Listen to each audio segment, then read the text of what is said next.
Halo semua, balik lagi di channel Toraokun. Sebelum pembahasannya dimulai, silahkan klik tombol subscribe dan aktifkan lonceng notifikasinya supaya kalian gak ketinggalan info dan teori terbaru seputar One Piece. Buat kalian yang mau informasi tambahan soal SBS atau databook, kalian bisa follow Instagram Toraokun. Di sana admin akan memposting soal SBS, databook, dan berbagai teori singkat. Sekarang lanjut ke pembahasan.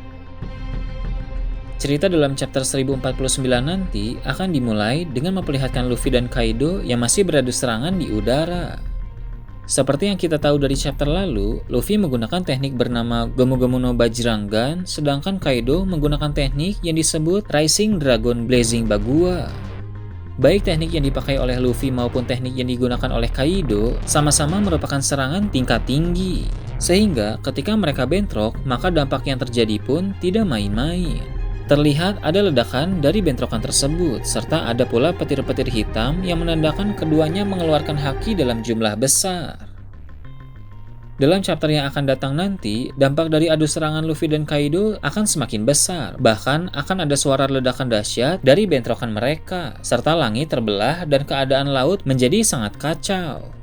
Ledakan besar tersebut akan terdengar dan bahkan terlihat dari ibu kota bunga, sehingga akan membuat para warga bertanya-tanya apa sebenarnya yang sedang terjadi, mengingat para warga tidak tahu tentang perang Onigashima. Ledakan besar akibat adu serangan Luffy dan Kaido juga akan membuat beberapa orang bereaksi, termasuk orang-orang di Pulau Onigashima yang akan merasakan dampak getaran dan hempasan dari bentrokan tersebut. Kita mungkin akan melihat beberapa kru bajak laut topi jerami, juga Kid, Law, para samurai, dan agen CP0. Di lautan juga akan terlihat ada anak-anak Big Mom di atas kapal yang bereaksi akibat ledakan tersebut. Sepertinya anak-anak Big Mom itu memang akan segera terlibat kembali, mengingat sudah lama mereka tidak muncul setelah mereka ditendang jatuh oleh Marco.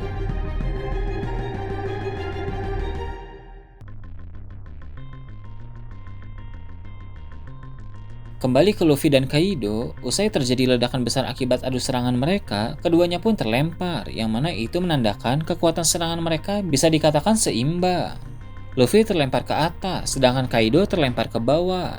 Namun, baik Luffy maupun Kaido bisa segera mendapatkan keseimbangan kembali, sehingga keduanya langsung mengambil posisi lagi di udara. Kaido pun berubah ke dalam mode hybrid, tapi kali ini terlihat cukup unik, sebab mode hybrid Kaido dalam keadaan berapi.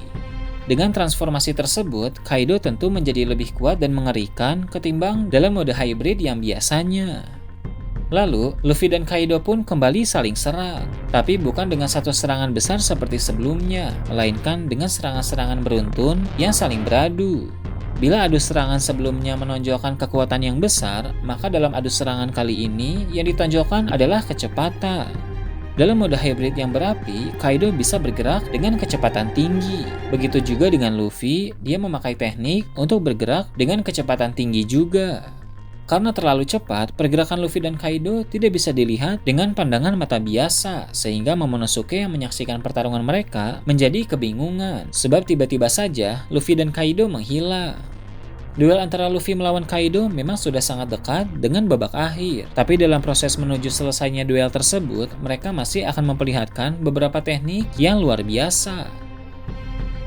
Beralih ke dalam kastil, di sana terlihat tubuh Orochi yang telah terpisah kembali ke dalam wujud manusia. Kali ini Orochi benar-benar telah tewas karena stok kepala atau nyawa yang dia miliki semuanya telah habis. Kemungkinan besar akan ada catatan pemberitahuan dari narator bahwa Shogun Wano Kuni telah gugur dalam perang Wano. Bila itu benar, maka admin akan merasa sangat puas karena yang menghabisi nyawa Orochi adalah Denjiro. Denjiro merupakan orang yang paling pantas untuk melakukan hal tersebut, mengingat dalam waktu lama Denjiro menahan penderitaan dengan berpura-pura menjadi bawahan Orochi. Denjiro yang telah menghabisi Orochi dan menolong Hiyori pun mencari jalan keluar. Hiyori berterima kasih kepada Denjiro, dan Denjiro akan merespon dengan berkata bahwa membunuh Orochi serta menolong Hiyori sudah merupakan suatu kewajiban. Saat mereka sedang dalam perjalanan mencari jalan keluar, mereka akan teringat kembali masa lalu, sehingga cerita kilas balik singkat pun akan segera dimulai. Kilas balik singkat kali ini mungkin akan berfokus pada Denjiro dan Hiyori.